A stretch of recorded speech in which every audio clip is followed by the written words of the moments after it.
Hoy vamos a dar dos temas, contrato psicológico y generaciones, generaciones en los lugares de trabajo actual. Algo que habíamos hablado la última clase, que yo había mencionado en la última clase, esta cuestión de esta conjunción de varias generaciones trabajando al mismo tiempo en un mismo lugar de trabajo y que en sí es una problemática nueva, digamos, ¿no? Después la vamos a trabajar un poquito mejor ya en la segunda parte de la clase. Antes que nada, yo les voy a mandar un mail, pero aprovecho ahora y les informo, ya están definidas las fechas, tanto del parcial como del integrador. El parcial se va a tomar el lunes 29 del 4. Es decir, el lunes 29 de abril. Por ende, el parcial se va a tomar una semana antes de la mesa de mayo. Y el integrador se va a tomar el lunes 24 de junio. Lunes 24 de junio.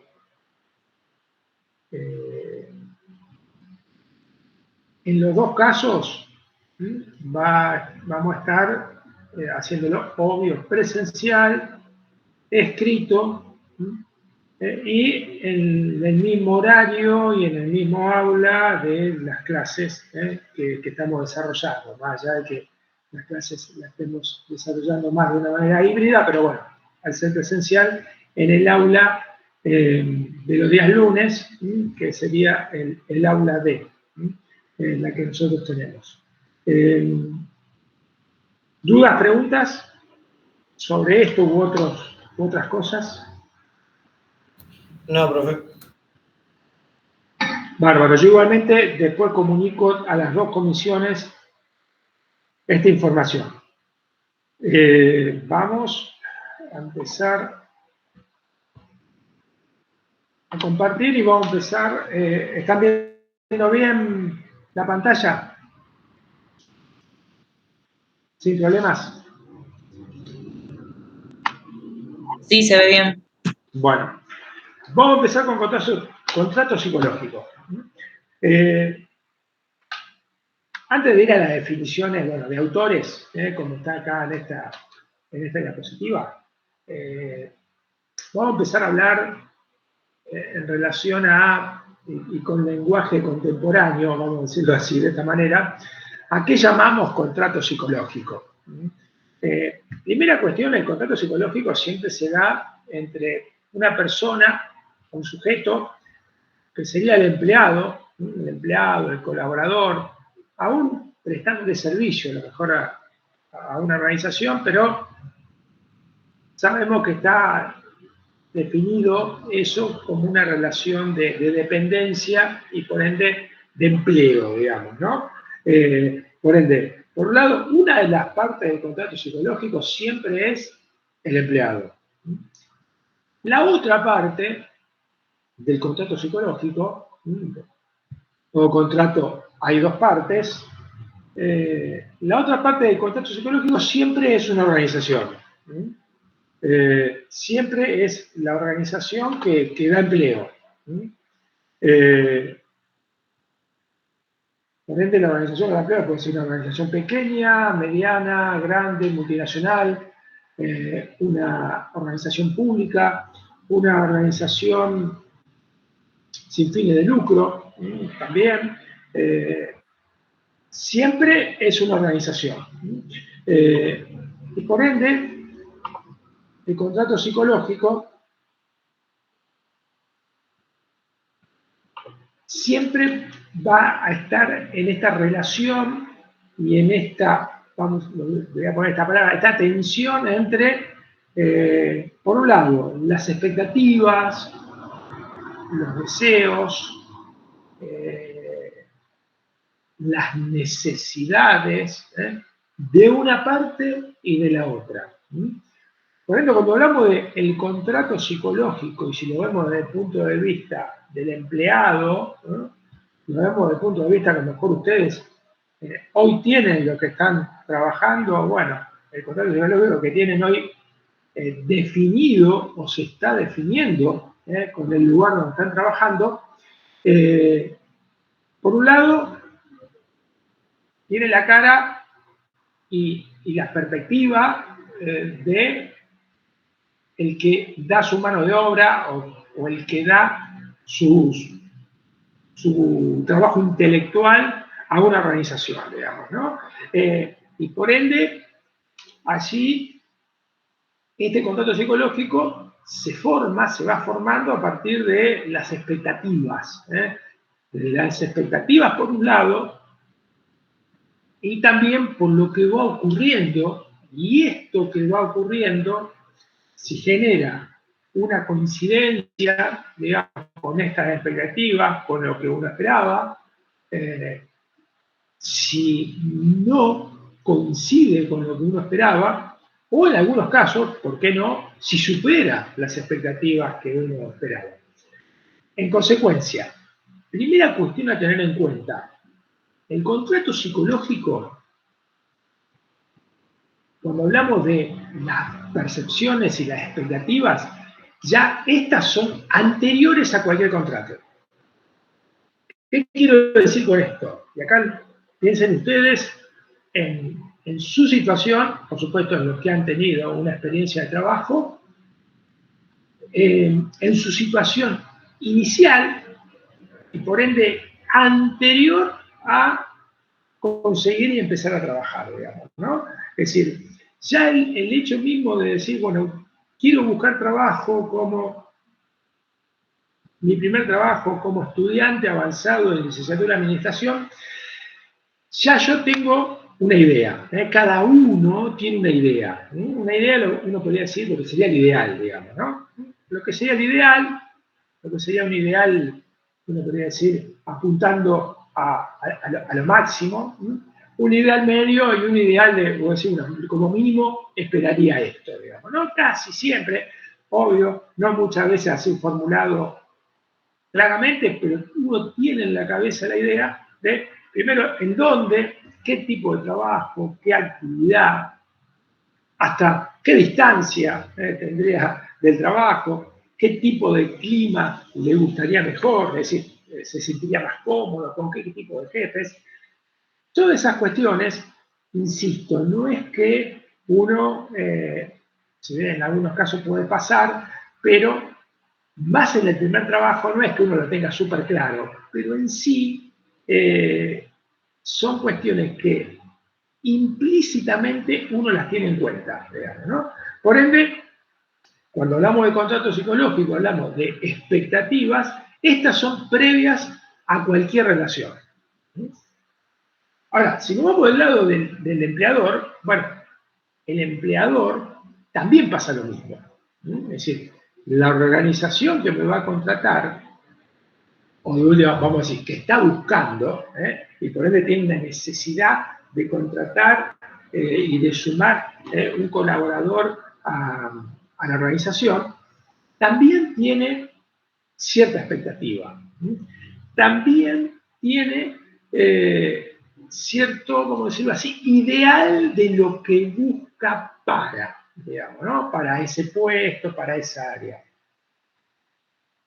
Ahí también lo podemos encontrar con empresas en que esto lo tienen, vamos a decirlo así, definido con una claridad bárbara, en el sentido de que en este puesto queremos que la persona conozca esto, esto y lo otro, y que sea responsable de esto, esto y esto, muy clarito, y que, bueno, tenga como actitudes tal cosa y tal cosa, digamos, ¿no? Y hay organizaciones que lo pueden tener muy claro eso, y hay otras organizaciones que a lo mejor lo tienen intuitivamente claro, es decir, más o menos queremos esto, esto, esto y lo otro, digamos, ¿no?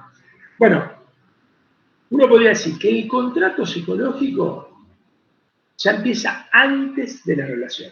Por ende, todo contrato psicológico como definición, en el 100% de los casos, es algo dinámico que se va construyendo. Por ende, el contrato psicológico no se mantiene inalterable desde el primer día de trabajo hasta el 10º año. Ni tampoco, si bien es verdad que uno puede decir al principio el contrato psicológico puede tener un componente de expectativa y de satisfacción alto, tanto porque, como decían algunos autores, muchos empleados tienen una altísima expectativa y tienen una alta satisfacción porque todavía no conocen la empresa, digamos, ¿no? O no conocen la organización. Pero bueno, más allá del chascarrillo, es decir, es obvio que tanto del empleador, ¿no?, como del empleado, las expectativas, en relación a qué voy, a qué espero, tanto de la organización como del empleado, son altas, ¿no? Son altas. Y lo más probable es que este contrato en los primeros meses sea de una alta satisfacción. Pero sí es verdad de que si hablamos también de esta cuestión de los lazos del contrato psicológico, cuando digo los lazos estoy hablando de algo que se va construyendo y que uno lo puede ver definido fuertemente en lo positivo a mediano o largo plazo. A ver, como para poner un ejemplo y no irme con palabras rebuscadas. Yo empiezo a trabajar en un lugar y lo más probable es que las primeras cosas, el grupo de trabajo, el jefe, en los primeros tiempos, que a lo mejor todavía no me he encontrado con grandes problemas ni situaciones, me agrade mucho y me sienta muy satisfecho. Digamos que en el gran porcentaje de los casos es eso lo que pasa, digamos, ¿no? Y en el gran porcentaje de los casos también de parte del empleador, también podemos tener este mismo grado de satisfacción, digamos, ¿no? Ahora bien, el contrato psicológico, cuando muchos autores hablan de lazos que se van desarrollando, y por supuesto en algunos casos se van rompiendo, pero vamos a irlo por el lado positivo, de lazos que se desarrollan, sin lugar a dudas, estos lazos que se desarrollan y por ende que hacen fuerte el contrato psicológico, se logra a través del tiempo, sí o sí, se logra a través del tiempo. Por ende, uno podría decir que en los primeros tiempos, primeros meses, la mayoría de las personas, si hablamos del contrato psicológico, tienen un contrato psicológico de alta satisfacción, pero de lazos todavía débiles. ¿Pero por qué débiles? Fundamentalmente porque no ha pasado mucho tiempo, digamos, ¿no? Después de un tiempo, 1 año, 2 años, 3 años, a partir de que empiezan a pasar en cualquier trabajo, de lo que están escuchando, según ustedes son jóvenes, pero bueno, uno hasta lo puede ver el cambio en los primeros 3, 4 meses a el primer año, el segundo año, en lo cual, como todo trabajo, como decía Nefa, hay días muy lindos, hay días feos, hay situaciones que uno dice que bueno y que sean muy positivas y que digan que lindo trabajar acá, y otras no tanto. Por ende, lo que se va construyendo son lazos que empiezan a formar algo duradero en el contrato psicológico. Insisto, como dije antes, viéndolo desde el punto de vista positivo. Obvio que estas cuestiones que pasan, esto es como si yo estuviera hablando de algo puramente transaccional en el sentido de que en un día de trabajo, o si queremos en un mes de trabajo, a mí me pueden pasar cosas neutras, que digamos, está dentro de lo que yo más o menos espero, pero ni me produce satisfacción ni satisfacción. Cosas negativas, vamos a llamarlo, que sí me producen insatisfacción. No sé, dijeron que iba a haber aumento, pero al final no lo dieron, en este mes, por ejemplo, ¿no? Me peleé con mi jefe, me habían prometido que me iban a dar una función un poquito más, pero hace 3 o 4 meses que me la vienen pateando. Bueno, distintas cuestiones que uno lo puede poner dentro de, bueno, en el debe, digamos, ¿no? Es decir, cuestiones negativas. Esto, sin lugar a duda, impacta negativamente en todo contrato psicológico. Uno podría decir, lo va debilitando. Ahora también al mismo tiempo, en el mismo mes, han pasado muchas cosas positivas. Desde el grupo de trabajo, que hemos resuelto varios problemas y lo hemos hecho de una manera solidaria, muy buena, desde que me felicitaron por un trabajo que hice, desde que me dijeron que el mes que viene voy a hacer una capacitación en Buenos Aires muy buena y que a mí me gusta mucho, sobre un tema que me gusta mucho. Bueno, insisto, no hay trabajo en donde, si yo en la evaluación de un mes pueda estar definiendo que le pasaron todas cosas buenas. No hay trabajo y no hay ningún empleado que se lo tome y va a decir, a ver, vamos a hacer un poco el balance de lo que pasó en tu trabajo en este mes y que, bueno, ponga todo en el haber, digamos, ¿no? Y nada en el debe de que algo que te haya pasado y que no te gustó, que te produjo satisfacción, que te produjo malestar, digamos, ¿no? Por ende, el contrato psicológico es dinámico y permanentemente va generando, vamos a decir así, fortalecimiento de lazos por un lado y debilitamiento por el otro. Por supuesto,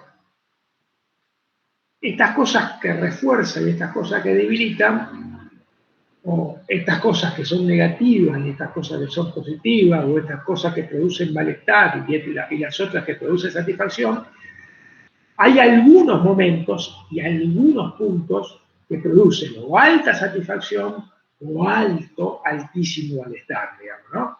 Y ahí donde se produce, algunos autores lo denominan así, y es casi obvio si lo ha pasado, como una especie de crisis en el contrato psicológico, digamos, ¿no? Lo que uno podría decir, estas cuestiones, vamos a decirlo así, por el lado negativo puede ser que yo cambie mi evaluación general a la que yo podría haber dicho, la verdad que me siento bien trabajando acá, por esto, y la verdad que no pienso en absoluto en cambiar, ni en escuchar, ni en buscar nuevas propuestas, a un episodio puntual, específico, pero con fuerte malestar, no sé, me habían prometido que me iban a cambiar de puesto, en un puesto en el que yo me gusta más, que sé que hay un mejor jefe, un mejor grupo de trabajo, bueno, lo que sea, y bueno, me informan de que no, que eso quedó para mucho más adelante y que voy a seguir estando en el mismo área que sigo estando ahora, digamos, ¿no? Ese tipo de noticias, en relación también, obvio, con las expectativas que yo tengo, generan una altísima insatisfacción y genera una crisis en el contrato psicológico, digamos, ¿no? En lo cual uno puede pensar perfectamente y cambiar su opinión a decir, che, la verdad que me parece que en este lugar yo no tengo cabida, o cumplí un ciclo, o acá me prometen pero no me cumplen, y me parece que voy a estar mirando otra cosa, porque creo que ya no me siento cómodo en este lugar, ¿no? Hago toda esta representación para que ustedes tengan claro que el contrato psicológico puede variar de un tiempo a otro. Es verdad que los cambios, estos cambios de, vamos a decir así, contrato psicológico positivo a un contrato psicológico negativo, lo que podrían decir un contrato roto, la gran mayoría de las veces se dan un lapso de tiempo importante, digamos, ¿no? Es decir, no. Pero bueno, también es verdad de que a veces ciertas situaciones que pueden llegar a ser de mucho malestar, sensación de fracaso, sensación, no sé, de ser usado, con mucha connotación negativa, puede generar esto un cambio importante, un vuelco importante en el contrato psicológico, digamos, ¿no? Así como digo esto, y siempre me referí por el lado de un empleado, de la misma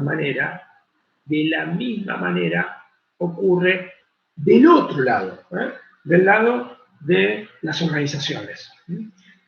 Ya ahí cuando hablamos de las organizaciones,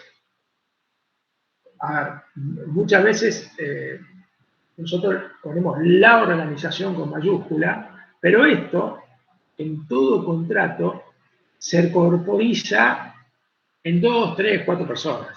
Es decir, no más que eso.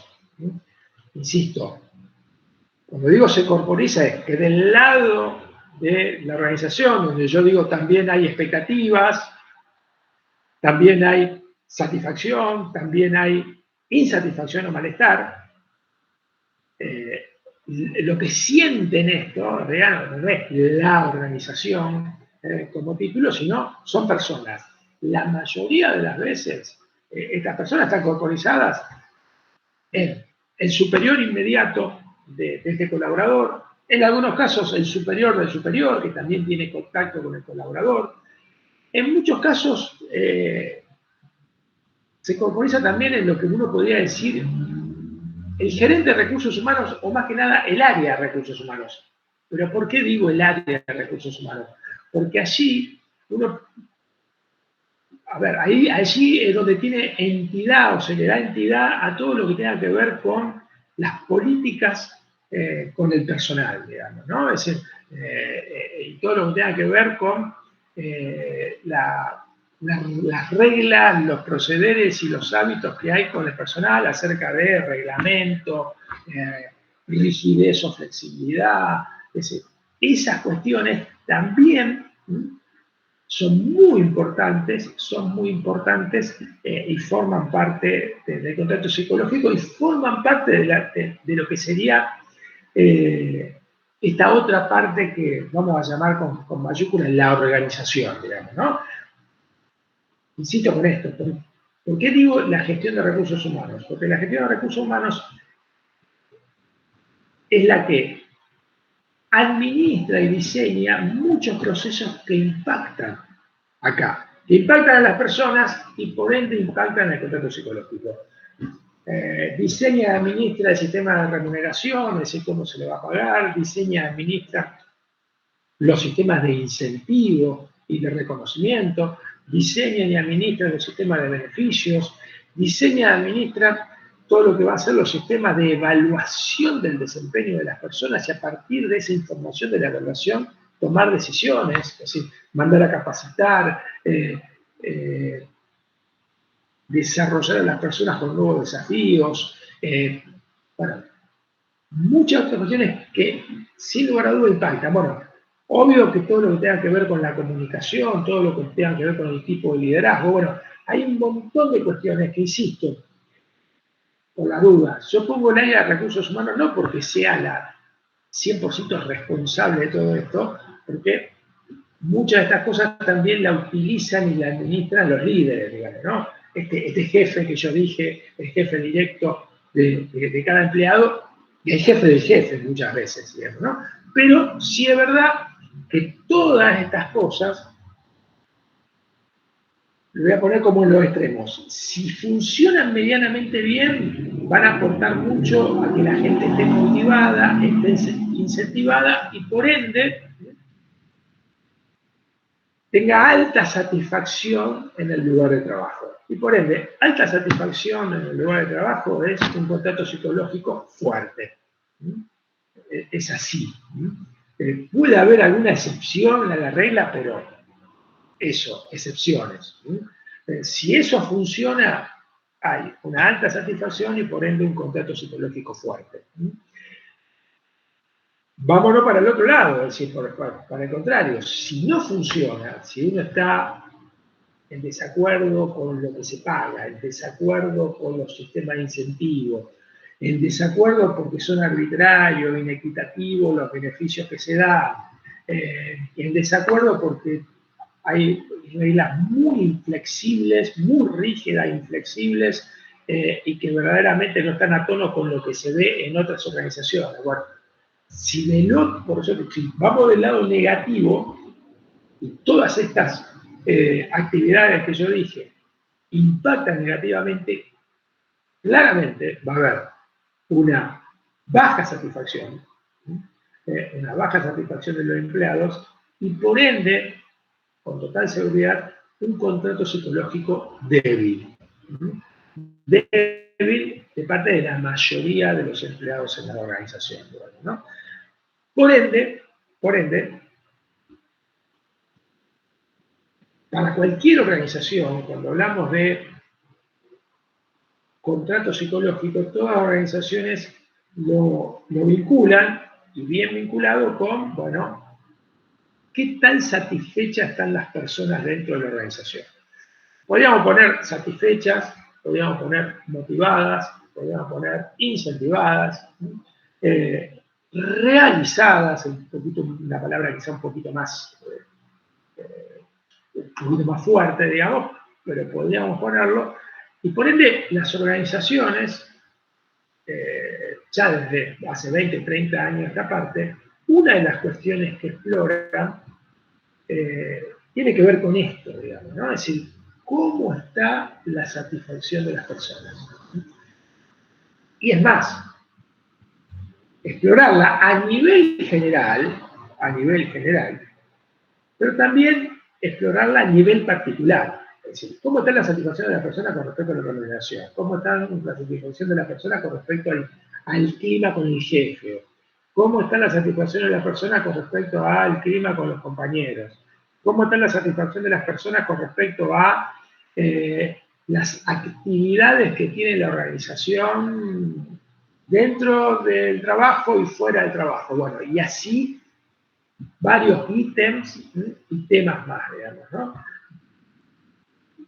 ¿Por qué hacen esto? Porque justamente saben, es decir, esto ya está probado, digamos, que estas cuestiones vinculan y se relacionan de manera directa con este contrato psicológico.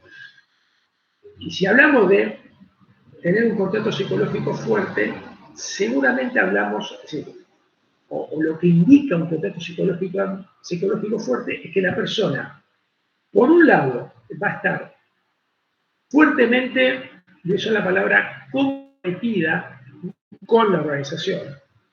¿Por qué? Porque se siente comprometido, porque lo voy a decir de manera simple, porque sé que trabajando acá me estoy realizando yo.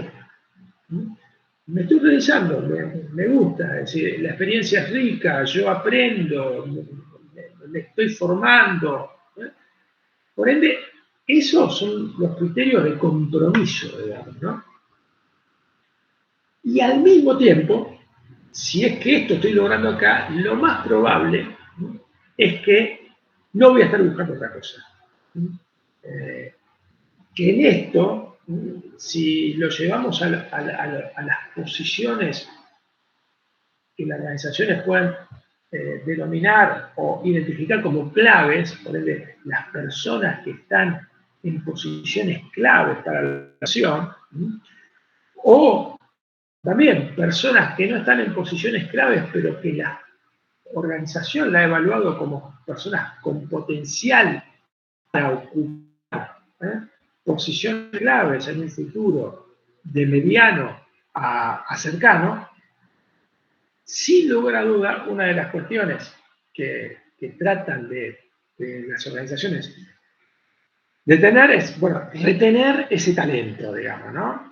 Y una de las formas, o la más importante, casi diría la única, es que ese talento que hoy lo está desarrollando en una posición clave, o un talento potencial que lo va a estar desarrollando a futuro, lo conserve dentro de la organización, digamos, ¿no? Por ende, cuando hablamos de contrato psicológico, para las organizaciones estamos hablando siempre de lo que es satisfacción, lo que es compromiso, involucramiento, estar motivado con el puesto, la empresa, la organización, el grupo, digamos, ¿no? Por ende, nunca hay que perder de vista estas dos cosas.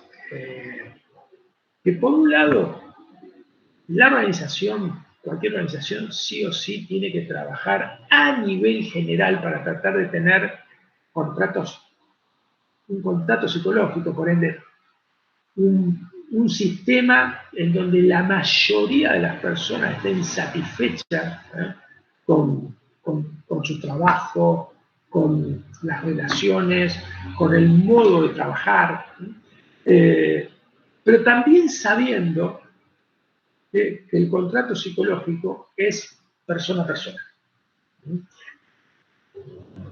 Vuelvo como para no crear dudas. El contrato psicológico es persona a persona, por ende, lo mismo que una organización puede tomar como definición, no sé, dar aumento del 10% a todos, a 9 personas les puede causar alta satisfacción y a una, lo mismo, la misma definición, la misma decisión, puede, es más, no solo ser neutro, sino hasta generarle insatisfacciones, porque, no sé, esperaba un 20 para él, digamos, ¿no?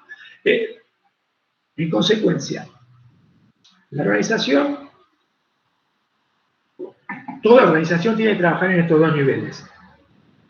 Que los dos niveles serían, por un lado, de lo que es la gestión de procesos de recursos humanos, cómo vamos a remunerar, cómo vamos a incentivar, cómo vamos a plantear nuestro programa de beneficios, cómo vamos a estar comunicando a la gente, qué capacitaciones vamos a estar haciendo, qué capacitaciones de concientización, bueno, montones de cosas que vamos a estar realizando, obvio a nivel general para todos, pero al mismo tiempo tratar de tener siempre la antena en el uno a uno. ¿Y cómo lo tenemos, o cómo lo desarrollan esto? A través del liderazgo.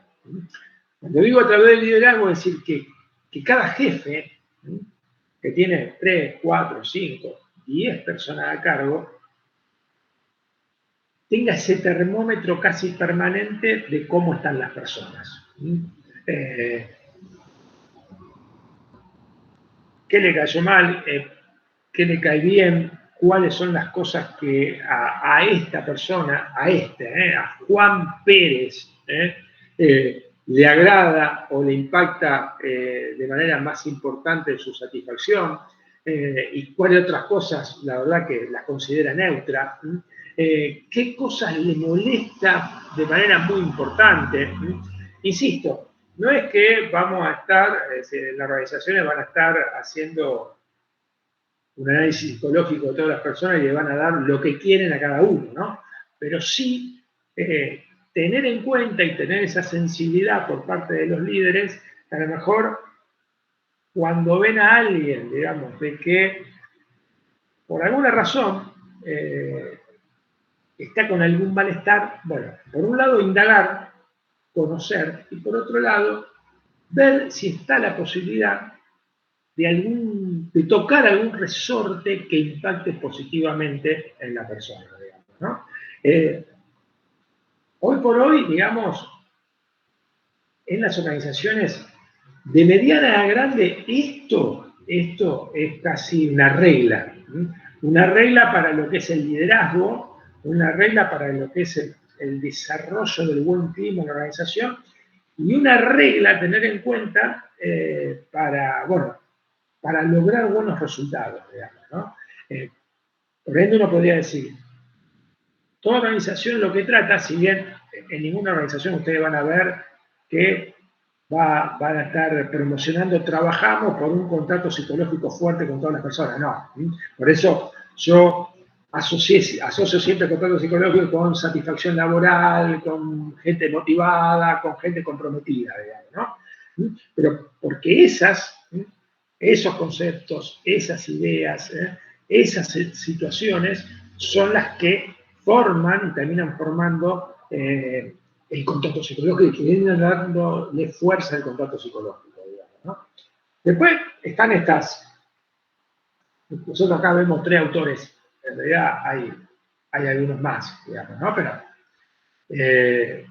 básicamente yo acá le dejo estas 3 definiciones. Una de Argyris es un psicólogo americano, que lo vamos a ver, pero en las últimas unidades, trabajó mucho y es fundador del concepto de aprendizaje organizacional. Esto que hace 20, 30 años está muy en boga en las organizaciones y en las escuelas de negocios, y bueno, Argyris fue el fundador de eso, pero bueno, aparte de aprendizaje organizacional, trabajó en lo que es el que motiva a la gente, digamos, ¿no? Y bueno, el contacto psicológico lo define como las percepciones, entonces, expectativas de ambas partes, de la relación, de las obligaciones implícitas en la relación, digamos, ¿no? Es decir, esto que hablaba yo antes, percepciones de ambas partes, empleado, empleador, podríamos decir, de lo que se espera, uno podría decir, de lo que el empleado espera del trabajo y por ende del empleador, y de la otra parte, lo que el empleador espera del empleado. Por ende, esto de que es el proceso social tiene que ver con esto de lo que yo hablaba, ¿no? Del dinamismo. El contacto psicológico no es algo cerrado ni que no cambia, sino que es un proceso. Y lo que sostiene allí es que la incongruencia entre las situaciones laborales y la necesidad de los individuos, es decir, lo que yo quiero y necesito y lo que me da la organización, si hay incongruencias, lo que dice allí llevan al fracaso psicológico de los trabajadores. Cuando habla del fracaso psicológico, por la duda no está hablando del fracaso en cuanto a sentirse un fracasado, sino al fracaso de la relación laboral que está teniendo con esta organización, digamos, ¿no? Por ende, el fracaso del contrato psicológico. Lo que yo puedo agregar acá, que Alcides también lo dice de manera indirecta al hablar de que es un proceso, que uno hasta podría decir lo milagroso del contrato psicológico es que puede pasar de que incongruencias en las situaciones, o como yo lo denominaba antes, varios momentos de malestares, de insatisfacción, puedan generar una rotura, vamos a decir así, del contrato psicológico, como que alguien pueda pensar, no, acá ya en este lugar, ya no es para mí, yo voy a estar buscando otra cosa. Pero aún en situaciones ya casi dadas y explícitas en ese sentido, ya que he conocido casos yo donde el empleado le dice al jefe, mirá, yo estoy buscando otra cosa, yo ya acá creo que ya tengo un ciclo cumplido.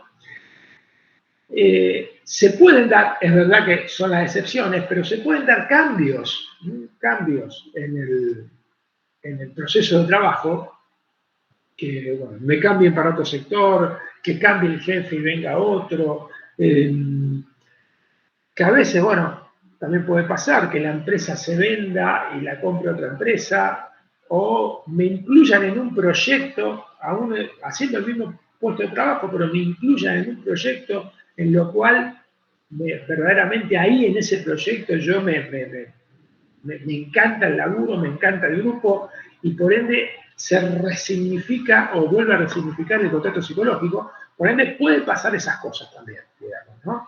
De un código casi quebrado y casi roto a que se recomponga. Insisto, son las excepciones. Lo más probable es que ante un contrato psicológico ya roto, en donde alguien, y acá de las dos partes, tanto empleador como empleado, lleguen a la conclusión de que, bueno, listo, ya en este lugar ya no tengo cabida. Bueno, en la gran mayoría de las veces lo que ocurre es que, bueno, la persona busca otro trabajo y se vaya. O se vaya sin buscar otro trabajo, digamos, ¿no? Sin tener otro trabajo. Y por el otro lado también, puede pasar que empleadores, porque desde ya que yo lo he visto, no digo en un montón de oportunidades, pero sí en varias, bueno, que ese contrato, el empleador, no sé, el jefe de recursos humanos puedan decir, sí, la verdad que creo que esta persona se le ha dado oportunidades y no anda en el puesto, lo vamos a tener que dar de baja. Y por ahí aparece, no sé, algún otro jefe o aparece justo una necesidad y decimos, bueno, ¿por qué no lo ponemos acá como última instancia? E insisto, no es la generalidad, pero yo lo he visto en muchos casos, bueno, esa persona se lo cambia y claramente hay un cambio radical, digamos, ¿no? De la persona y por supuesto a partir de ese cambio radical en el desempeño de la persona, también un cambio importante de cómo lo ve el empleador, los jefes, los recursos humanos, los gerentes, digamos, ¿no? Por ende, eso es muy común que se dé, es muy común que se dé. Lewis lo que habla, como verán, las tres definiciones son más o menos similares, ¿no? Él habla de contrato civil como un producto, es decir, como algo que se produce, por ende, uno puede decir casi siempre inacabado, se va haciendo, que en gran parte es implícito y tácito. ¿Qué quiere decir? Como yo dije antes, a lo mejor se puede dar de que hay un empleado que a lo mejor viene con mucha experiencia, no sé, con 45 años, 50 años, y ya sabe lo que quiere, y un empleador también que la tenga clara, y bueno, ahí podría llegar a ser que la cosa esté explícita. Pero en la gran mayoría, sobre lo que quiero, lo que me gusta, lo que me resultaría de gran satisfacción, uno no es que lo tiene claro. Sí es verdad que lo tiene claro una vez que está con un tiempo en el lugar de trabajo, ¿no? Ahí sí puedo decir, sí, qué es lo que me gusta de trabajar y qué es lo que no me gusta. Ahí sí hay cierta claridad. Y obvio, también del otro lado, ¿no? También del lado del empleador pasa lo mismo, digamos, ¿no? Es decir, aún en empresas grandes, uno puede decir, tienen sistemas de evaluación de desempeño y tienen procesos de selección altamente profesionalizados, en donde, bueno, claramente se identifica que esta persona tiene estos puntos a favor, estos puntos en contra, tiene estas competencias. Es como que en la gran mayoría de los casos, el jefe, que es el que va a ser el principal motor y el principal juicio para evaluar esta persona, verdaderamente estoy muy conforme con el desempeño, o no tanto, o nada.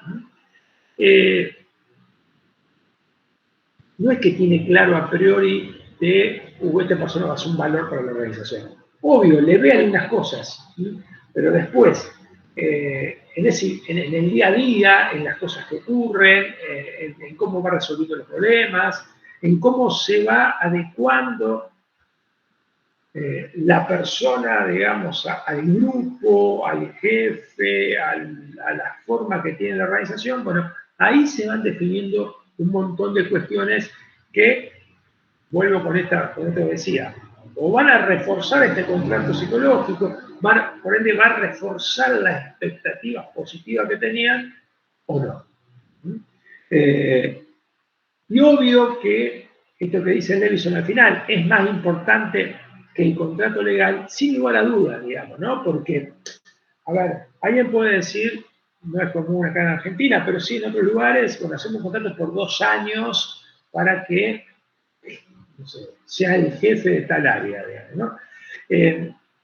Y el hecho que te ligue por 2 años un contrato, no, primero que nada, que siempre va a haber un punto en el contrato que diga que si por alguna razón las partes deciden terminarlo, bueno, será una indemnización y punto. Es decir, no es que no he visto nunca un contrato en lo que tenga que ver con laboral o de prestación de servicios que diga va a ser de 2 años sí o sí y sin ninguna cláusula de extinción, digamos, ¿no? Pero bueno, por más que eso esté explicitado, no me asegura nunca que va a tener buenos resultados, que va a andar bien, que va a estar satisfecho las dos partes de las que hacen este contrato, digamos, ¿no?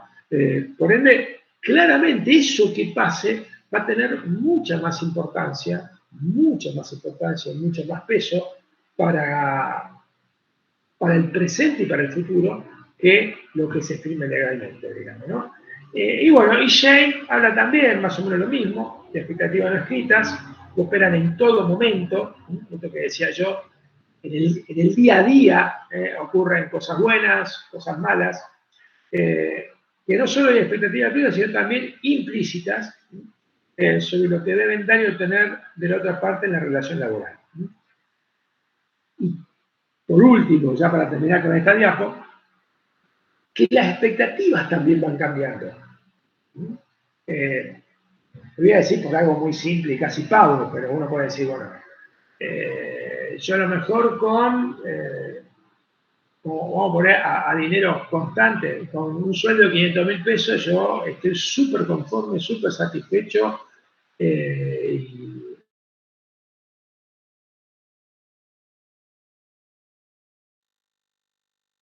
y me sentiría muy bien el trabajo y te dicen, bueno, vos entrás con un sueldo de lo que para mí era un buen sueldo.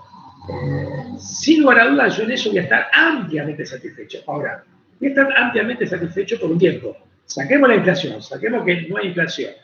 Igualmente, con esos 700.000 pesos voy a estar satisfecho por un tiempo. Y hay dos cuestiones, esto después lo vamos a ver con teoría de la motivación, pero hay dos cuestiones. Una de las cuestiones que pueden generar que mi expectativa cambie es, bueno, lo lógico. Yo me voy desarrollando, yo voy mejorando, yo voy haciendo otro tipo de trabajo, voy tomando otros compromisos, voy haciendo trabajos más complejos. Por ende, en algún momento yo voy a decir, y la verdad que 700.000 pesos es poco para lo que hago. Tengo mayores expectativas que eso, ¿no? Pero después también está la otra. ¿Cuánto le pagan a los otros? Y cuando digo los otros, a los que trabajan conmigo, o a personas que tienen las mismas condiciones que yo, porque son licenciados en administración, trabajan más o menos en puestos similares o de la misma complejidad y cuánto le pagan. Por ende, también con esa relación mi expectativa puede cambiar, digamos, ¿no? Porque antes no sabía, no había preguntado, qué sé yo, con que me dieran un trabajo para mí era suficiente, pero eso, a lo mejor, en el caso de 1 año o 2 años, puede cambiar, digamos, ¿no? Y así como cambia eso, pueden cambiar un montón de otras cosas, digamos, ¿no? El hecho de que a lo mejor en un primer momento por decir, que un trabajo tenga viajes frecuentes, a mí, una persona joven, 25, 26 años, primer trabajo profesional, me encanta, es algo espectacular. Ahora, después de 4 o 5 años, a lo mejor yo me pongo en pareja, tengo un hijo, y la verdad que ya la cuestión de tener un trabajo donde yo viaje, no sé, 15 días al mes, y ya no está dentro de mi expectativa. Ya no me satisface tanto. Y es más, ya me empieza a pesar. Digamos, ¿no? Bueno, también es importante esto, digamos, ¿no? Es decir, que lo dinámico del contrato psicológico es que las expectativas, lo que uno espera, lo que a uno lo satisface también va cambiando. Es verdad, algunas cosas no, pero muchas van cambiando. Y por ende, este contrato es como que se va redefiniendo de manera permanente a lo largo de los años, con todas las personas. ¿Dudas, preguntas? ¿Ninguna? Bien. ¿Alguna duda? ¿Pregunta? Porque yo no veo... A ver, espere que voy a ver si alguno me mandó un chat. Bueno, perfecto. Si hablamos de cuáles son los componentes de todo contrato psicológico, hay dos.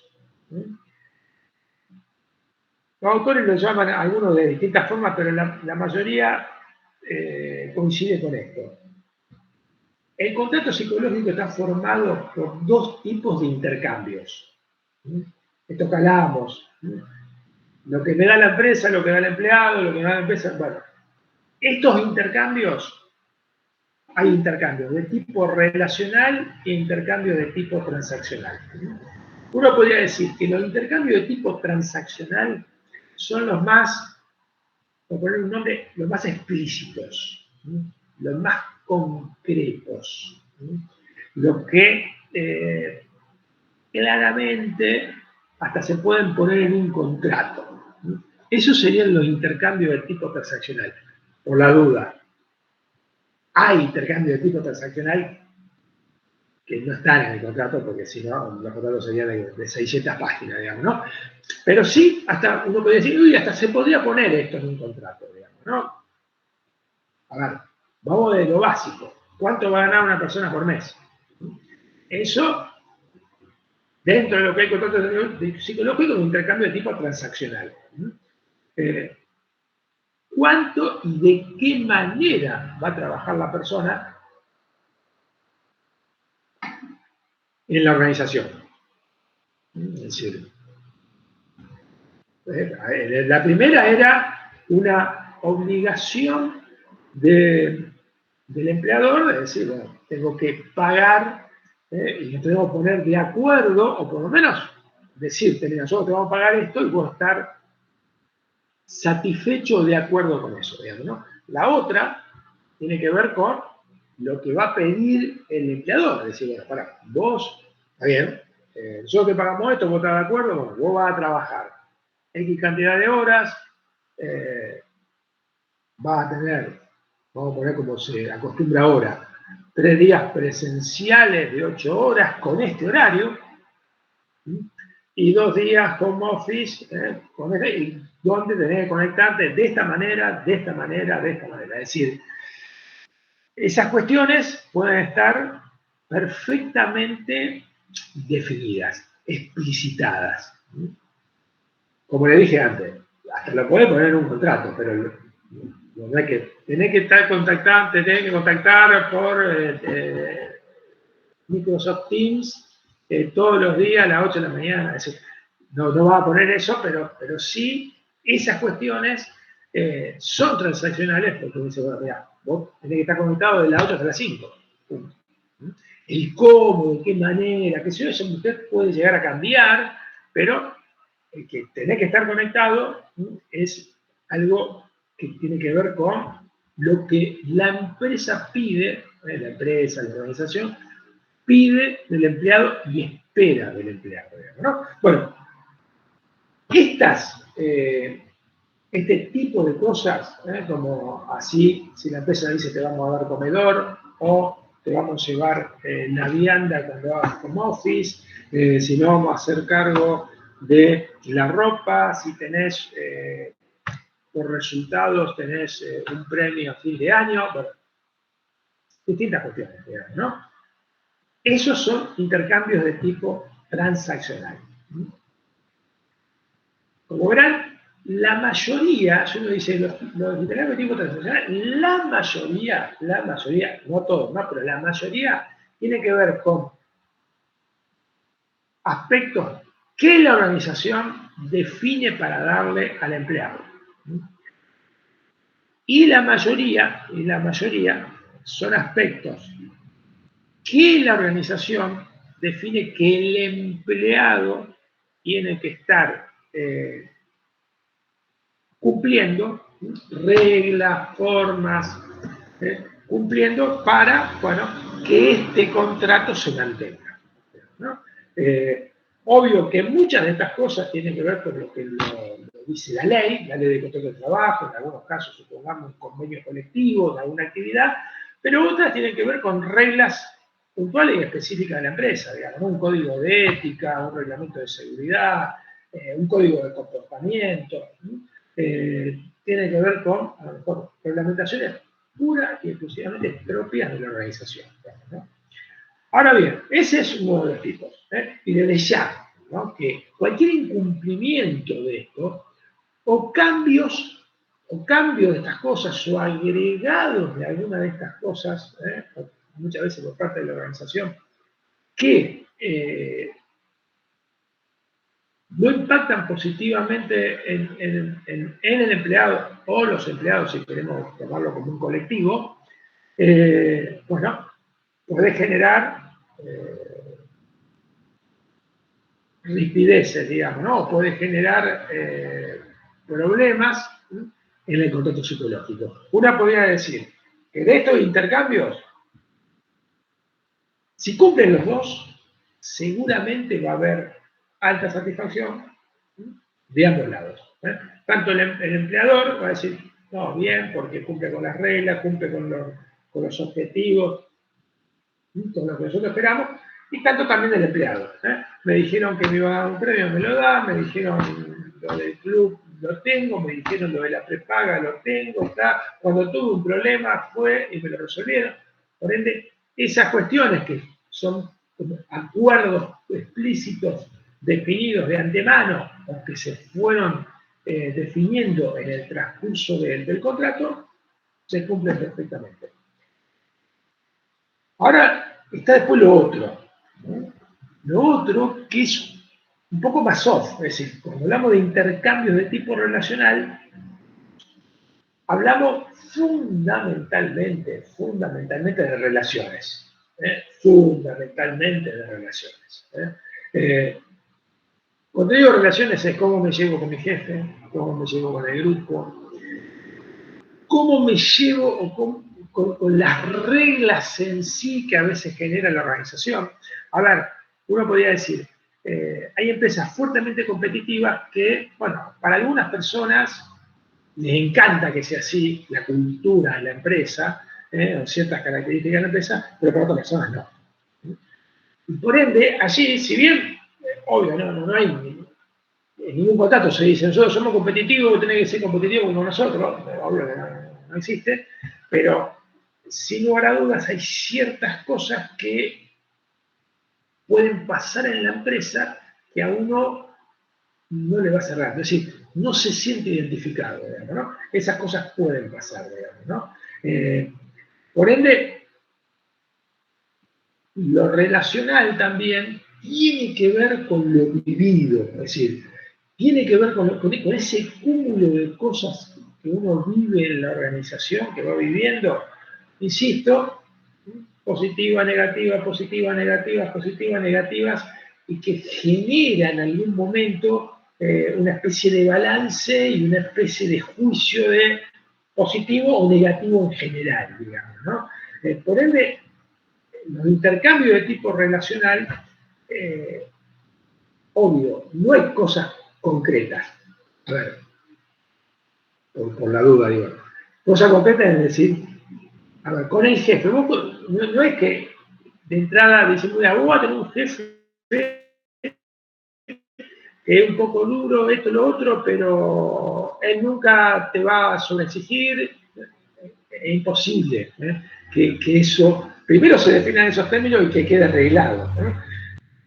Lo que sí es verdad es que uno puede, digamos, coincidir mucho el estilo del jefe con lo que a uno le gusta como que lo lidere, puede estar con alta satisfacción. También puede pasar de que no sea uno como colaborador, no ve al líder como un líder ideal, pero que igualmente esté satisfecho, digamos, con el trabajo, es decir, con el trabajo y con la relación con el líder. Y también puede haber otras situaciones donde claramente no es para uno el líder ideal y eso genera, también, digamos, hay una mala relación, digamos, ¿no? Entonces, si bien yo digo, estas son cosas soft, y difícil a veces de definir, pero claramente, si uno dice, bueno, pero ¿qué es lo que impacta o puede impactar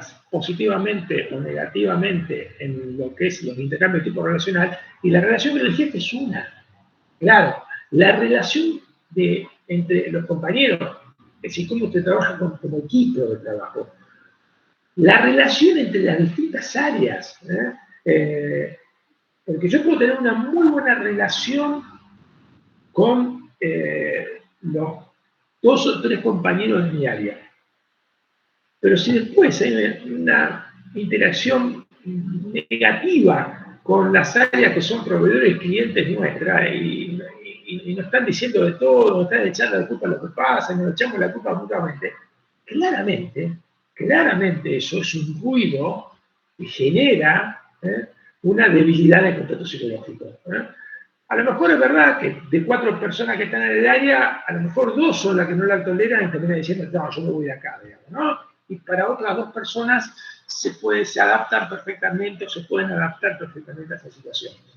Pero eso no quiere decir que la situación en sí sea negativa y sea tóxica, digamos, ¿no? En muchos casos. Pero bueno, estos son los componentes de lo que llamamos los intercambios de tipo relacional en todo contrato psicológico. Y de ella, como acá dice, es más, digamos, tiene que ver con la afiliación, tiene que ver con los lazos afectivos. Son subjetivos, obvio que son subjetivos, pero esto no quiere decir que no se puedan determinar, como recién lo dije, y obvio que no se pueden formalizar, obvio que no se pueden formalizar. Es decir, nadie te puede decir, mira, vos vas a tener una excelente relación con tu jefe.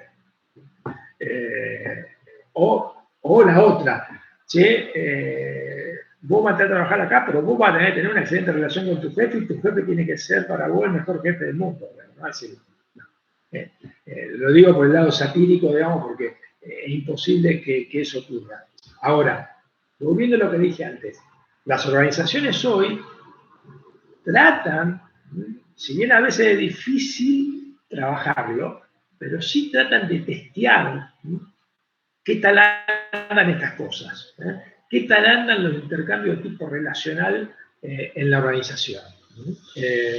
Esto lo vamos a ver después, es decir, con herramientas, digamos, ¿no? Cuando veamos clima, encuesta de clima, bueno, ahí es donde una de las herramientas muy importantes para estar evaluando estas cosas, digamos, ¿no? Y a partir de evaluarlas, a lo mejor detectarlas, ver que hay algunos semáforos amarillos, en algunos casos unos semáforos en rojo, que nos puede generar, digamos, alerta, bueno, dar la posibilidad de hacer algo, digamos, ¿no?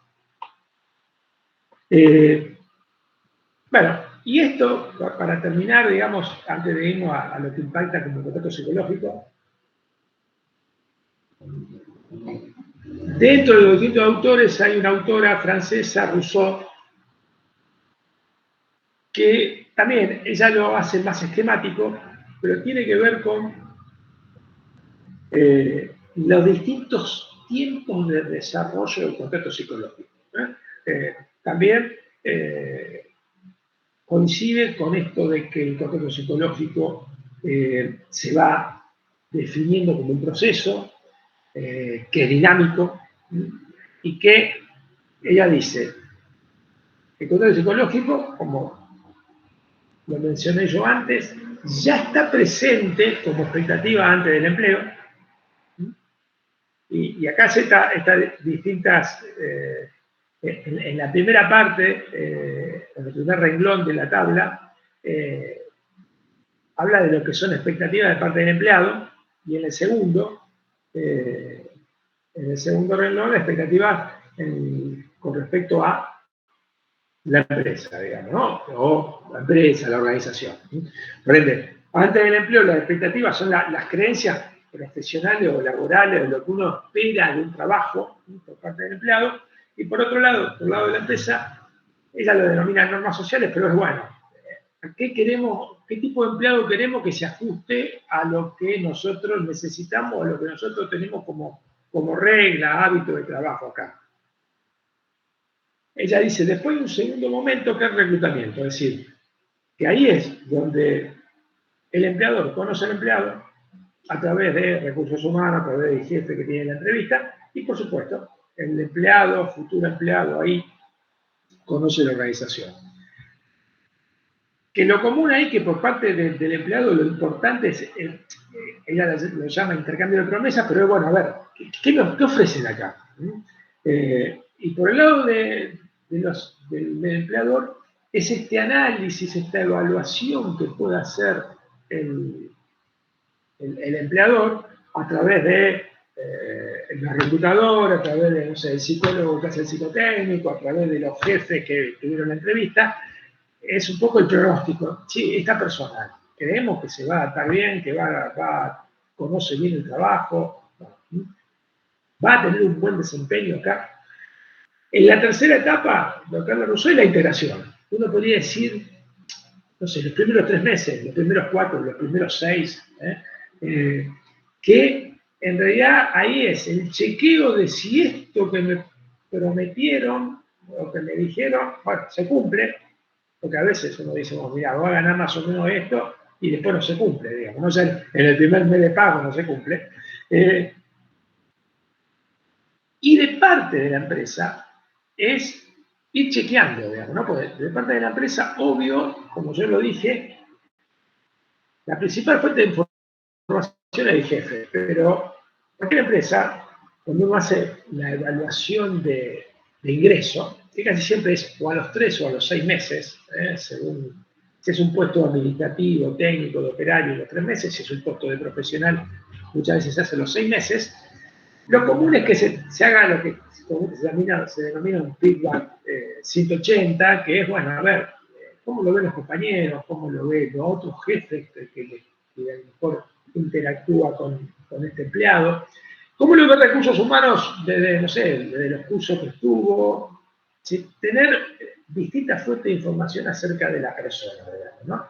Y después, bueno, obvio, lo que se va dando son las experiencias posteriores, esto que yo decía, ¿no? Lo que nos va pasando ya una vez que entramos a los 6 meses, 8 meses, 1 año, 2 años, digamos, ¿no? Que vamos teniendo distintas experiencias, que nos vamos, por un lado, desarrollando el puesto, conociendo más la empresa, conociendo la idiosincrasia, conociendo la cultura y la forma de ser, y que sin lugar a dudas va a haber algunas cosas en las que estamos de acuerdo y nos identificamos, va a haber otras cosas que no, digamos, ¿no? Y se va generando ese balance, ese juicio general, digamos, ¿no?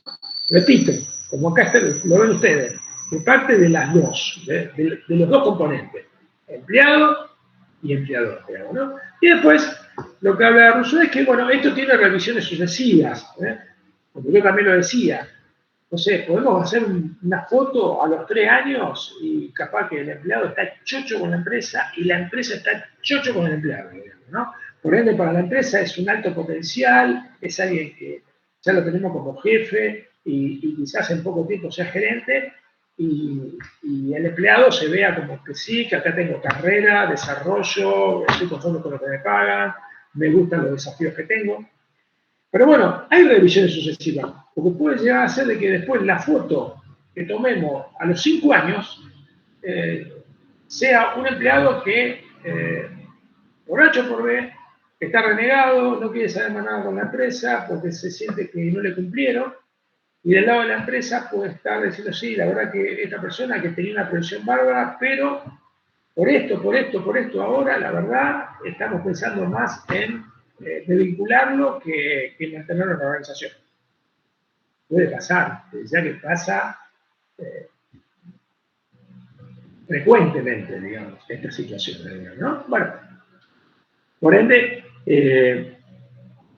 y uno dice, ¿qué pasó? ¿No? Y bueno, en reconstruir esto muchas veces que pasó, sin lugar a dudas, siempre hay estas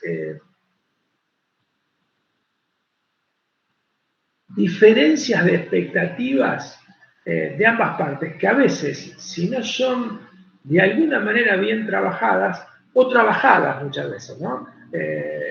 Bueno, empieza a haber esta distancia entre la expectativa y la satisfacción, y esta distancia hace que cada vez la insatisfacción gane más a la satisfacción, digamos, ¿no? Y lo encontremos en un momento, en un punto extremo, de alta insatisfacción en ambas partes, empleado y empleador. Bastante común. Bueno, en ese sentido, esta última es para que tengan en claro que un poco lo que vimos hasta ahora, ¿no? En esta hora y 10. ¿Qué aspectos refuerzan o resienten los contratos psicológicos? Como verán, todos los puntos que están acá pueden reforzar o pueden resentir. No hay ningún aspecto que voy a decir, este aspecto es positivo de por sí. Salario, ni hablar. Incentivos, ni hablar. Pueden impactar positiva o negativamente. Aún diciendo que hay incentivos, uno dice, bueno, no, pero che, es un incentivo que pone voluntariamente la organización. ¿Cómo no va a estar de acuerdo vos? Bueno, según cómo lo haga, según cómo lo administre, según cómo lo determine, puede generar más ruido que satisfacción, digamos, ¿no? Y eso lo he visto yo también.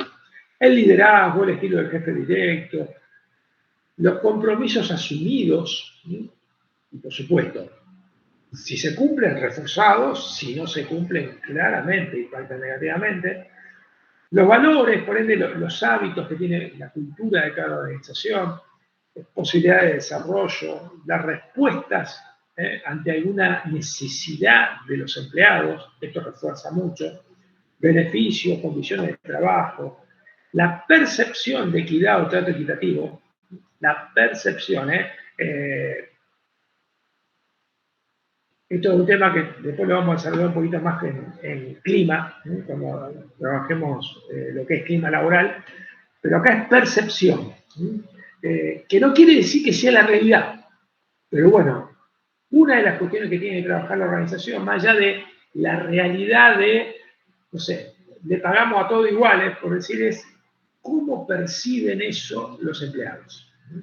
Después vamos a ver qué se hace con esa diferencia, ¿no? En el caso del primer encuentro. Cambio en los puestos o crisis en la organización. Insisto, acá como para terminar, todos estos aspectos pueden impactar positiva o negativamente. Y también pueden impactar positivamente en el 90% del empleado y negativamente en el 10% de los empleados. Por ende, puede haber también esas diferencias. No hay un aspecto ni una situación que deje satisfecho al 100% del empleado en todo momento. Eso, olvídense. Pero sí, las organizaciones tienen que trabajar para que todas las decisiones que tomen sobre estas cosas, sobre todos los aspectos, traten de impactar positivamente en la mayor cantidad posible de los empleados, ¿no? Ese es el trabajo permanente en las organizaciones. Y bueno, hablando del contrato psicológico, acá tenemos una cuestión para hablar 10 minutitos. Si hay una cuestión que ha cambiado en los últimos 70 años, podríamos decir, es que el trabajo, a partir de la tecnología de la comunicación, a partir de la electrónica, a partir de la computación, yo creo que podría sumar algunas cosas más, pero fundamentalmente me detengo en estas tres, digamos, ¿no? Porque aparte estas tres generan una relación como para si nos llevamos a productos específicos, la computadora, la PC,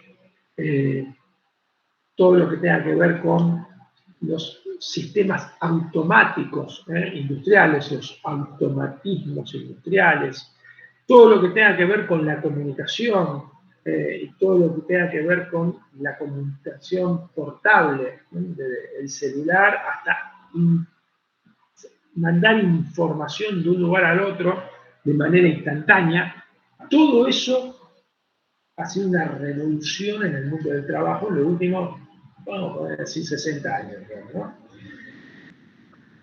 Antes, cuando uno decía cambios generacionales, bueno, hablaba de esto, de tiempos medidos en años, en donde uno dice, bueno, por esto y por esto, por esto, esta generación es distinta a la otra, digamos, ¿no? Si uno se remontaba en el tiempo, y no me quiero ir tan atrás, supongamos segunda revolución industrial, es en 1850, que hubo cambios muy importantes, uno podría decir, a ver, mi padre nació en 1925, mi abuelo nació en 1899 y mi bisabuelo nació en 1871. Imagínense, hace 150 y pico de años. Nació mi bisabuelo, que tampoco es tan largo en el tiempo, digamos, ¿no? No lo conocí, pero no es tan largo en el tiempo. Uno podría decir que el trabajo que tuvo mi bisabuelo, uno puede decir, empezó a trabajar en 1885, 87, 88, en relación con mi abuelo, que a lo mejor empezó a trabajar en 1920, 1915, 1920, obvio que uno podría decir, ahí estando ahí, tenía alguna diferencia, pero era más o menos lo mismo. Más o menos lo mismo. Casi que también mi padre, que empezó a trabajar también a los 15 años, 16, 1940, 40 y pico, no había mucha diferencia con respecto a cómo trabajó su abuelo, en 1890, 1900. Ahora, claramente, uno podría decir después de la Segunda Guerra Mundial, o podemos poner a partir de la década del 60, claramente yo, nacido en 1966, ya cuando empecé a trabajar, en 1985, claramente era un trabajo totalmente distinto a lo que hizo mi padre, digamos, ¿no?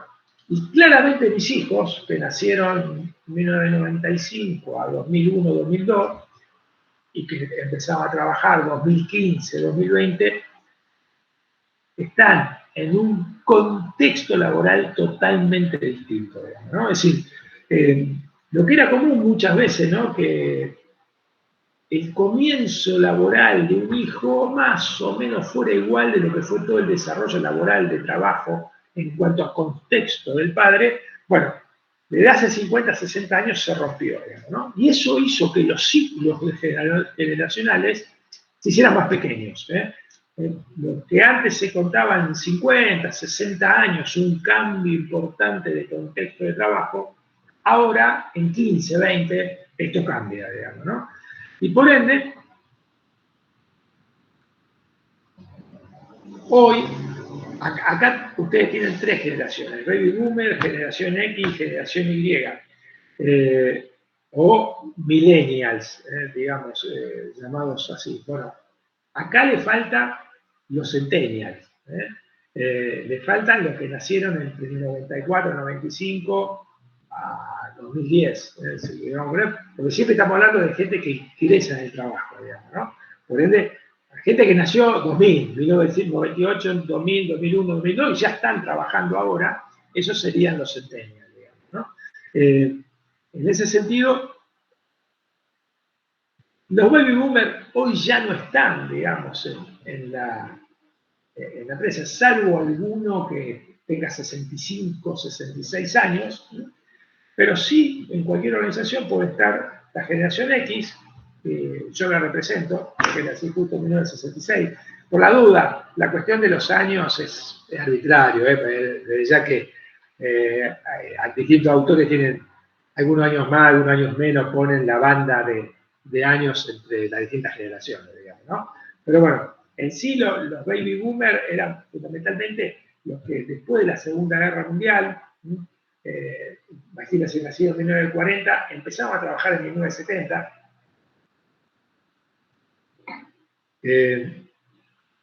Y era una época de mucho desarrollo, fundamentalmente en Occidente, digamos, ¿no? Y por ende, era fácil pensar, o por lo menos se pensaba en esa época, primero que nada que entrar en una organización que medianamente sea sólida era asegurarse ya la subsistencia de por vida. Por ende, el hecho de pensar, entro a trabajar acá y acá me jubilo, era algo común, muy común en esa época. El decir, bueno, entro en 1950, 50 y pico al ferrocarril y sé que voy a hacer del ferrocarril y ahí me voy a jubilar, era algo de lo más común, digamos, ¿no? Después vino la generación mía que en 1980, 80 y pico se empieza a incorporar el signario entre 1966 y casi 1980, y entre la década del 80 y la década del 90 se incorpora al mundo del trabajo, y ya se incorpora al mundo del trabajo con algo de tecnología, pero sí con ya rota este ideal de que el crecimiento iba a ser para siempre, digamos, ¿no? Por ende, ya los que se incorporan en el mundo, obvio Argentina nunca fue una isla, digamos, ya se incorpora en un mundo con crisis, con desempleo, por ende se rompe ahí a partir de la crisis y el desempleo esta cuestión de que la empresa, la organización donde está te va a asegurar empleo de por vida. Por ende, esto genera una generación un poco más pragmática, no tan idealista u optimista, sino más bien realista. Y ya esta cuestión de, bueno, estar en un trabajo para siempre se rompe. Pero, ojo, se rompe, pero lo que uno trataba de tener era buenos trabajos y por un largo tiempo, digamos, ¿no? Sabiendo que se rompe la cuestión de, no, bueno, no voy a estar acá hasta que me jubile, pero sí de que voy a tratar de desarrollarme acá, digamos, ¿no? Por ende, lo común en gente de mi época, es decir, yo tengo 57 años, es que a lo mejor tenga en 30 años 2 o 3 trabajos, digamos, ¿no? Es decir, para nosotros tener 6, 7 trabajos en 15 años y era sinónimo ineludible de inestabilidad, por ende, ¿verdad? Es poco confiable esta persona, digamos, ¿no? Obvio que después de esta generación, y cuando digo después, claro, 10, 15 años después, es decir, yo siempre digo el ejemplo, yo empecé a trabajar en 1985 con máquina de escribir, ¿sí? Y con papel carbónico para hacer duplicado o triplicado, digamos, ¿no? Calculadora a mano, digamos, ¿no? Con un rollito de papel, todavía existe el rollito de papel, pero son una antigüedad total. Bueno, ahí era lo último, digamos, ¿no?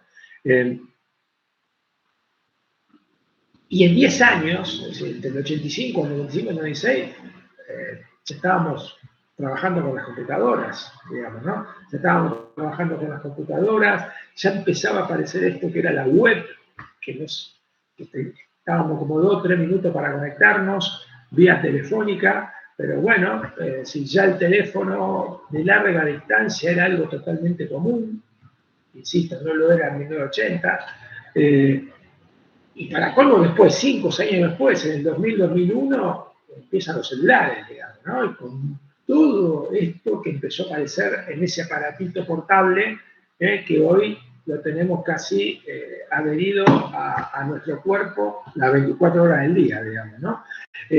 Por ende, lo que empieza a aparecer son, bueno, lo que se llaman los millennials, digamos, ¿no? Nacidos en los 80 hasta el 90 y pico, que se empiezan a incorporar finales de los 90, obvio ya con ambiente de trabajo con computadoras, y que bueno, ya la computadora para estos chicos le empieza a ser familiar. Digo chicos, bueno, hoy están en los 30, algunos en los 40 años, pero le empieza a ser familiar la computadora, le empieza a ser familiar esto de buscar información directamente en la computadora, a través de la web, si bien, obvio, comparado con ahora, era un suplicio, digamos, ¿no? Ustedes lo verían como un suplicio, buscar información, en lo cual a lo mejor bajar un archivo podríamos estar 15 minutos. Pero bueno, para lo que era antes, que ir a ver un archivo de, no sé, lo que decía un diario, era ir a la biblioteca y estar 2 horas y para hacer un resumen, bueno, claramente era algo excepcional, digamos, ¿no? Y no contento con eso, bueno, obvio, están los chicos que, bueno, en muchos casos son ustedes, que han nacido en 97, 98, 99, 2000, 2001, y que hoy tienen 22, 23, 24 años, y ya, porque tenían 5, 6, 7 años, ya el celular, la portabilidad, la web como un campo para hacer todo, casi diría, ¿no? Desde comprar, vender, mostrarse, las redes sociales. Claramente, bueno, ni hablar, y no quiero enumerar, porque ya estamos terminando, lo que cambió el mundo del trabajo, digamos, ¿no? Desde la tecnificación, la robotización. Hoy por hoy la inteligencia artificial, la estamos descubriendo, se está descubriendo. El impacto que va a tener en el trabajo en los próximos 10, 15, 20 años, casi que son impensables, digamos, ¿no? Bueno, para terminar con esto, si estamos hablando de 1950, lo común es que en 1950 en un lugar de trabajo había gente de 50 años y gente de 25, y la verdad que pensaban más o menos lo mismo, porque vivieron el mismo contexto, digamos, ¿no? Hoy se encuentran un chico de 21, 22 años, que nació en el 2002, un chico de 35, 36, eso ya digo chico porque yo ya estoy un poquito más grande, que a lo mejor tiene 12, 13 años más, pero que claramente tiene valores distintos, desde el trabajo, desde lo que quiere, desde lo que busca del trabajo, y ni hablar con gente de, como yo, 50, 55, 60, que nos tuvimos que estar adaptando a todos estos cambios que yo le dije, ¿no? Por ende, el tema de la convivencia generacional en las organizaciones también es todo un tema para cualquier organización. Y el combinar grupos de trabajo en donde se den estas 3 generaciones también es todo un tema, digamos, ¿no? Que insisto, uno podría pensar, y claro, la verdad que imposible crear un grupo de trabajo donde haya 3 generaciones distintas.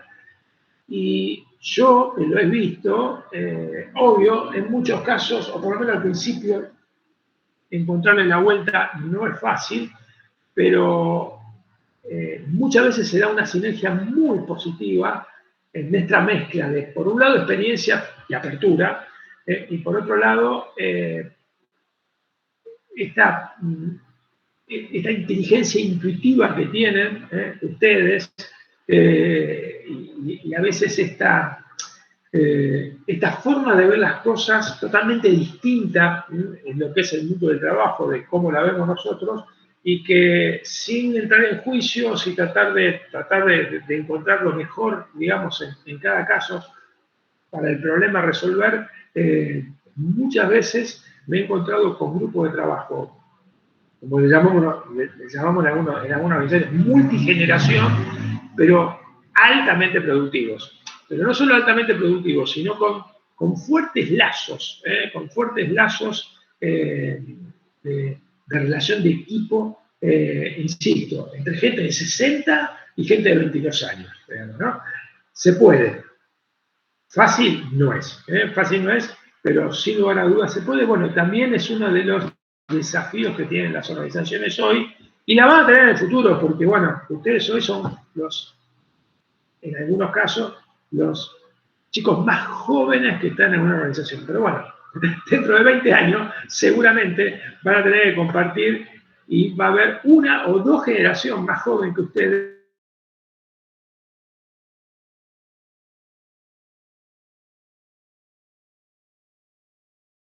Así que sean, a los que les toque, digamos, trabajar con gente más grande, sepan que no va a pasar mucho tiempo que ustedes van a estar en la situación de los viejos, o de los históricos, en cualquier organización. Bueno, ¿alguna pregunta? ¿No? Bueno, claro. para terminar, nos vemos el miércoles que viene, por ahora, si no hay paro, si no hay paro colectivo, no hay esto, no hay otro, si la inseguridad o la seguridad anda bien, nos vemos el miércoles presencial. Pero esperen, por la duda, no el miércoles porque este miércoles no tenemos clase. Le doy vacaciones por ser muy tarde y tener después 6 días de feriado. No vamos a tener clase, nos vemos el miércoles, sería el 3 de abril. ¿Queda claro? Nos vemos el miércoles 3 de abril en la facultad. Yo igualmente le voy a estar mandando por mail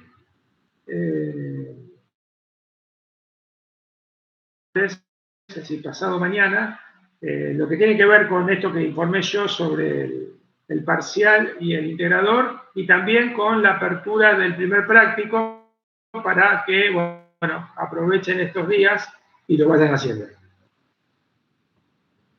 Bueno, chicos, nos vemos el miércoles 3 de abril. Bueno. Chao, buen fin.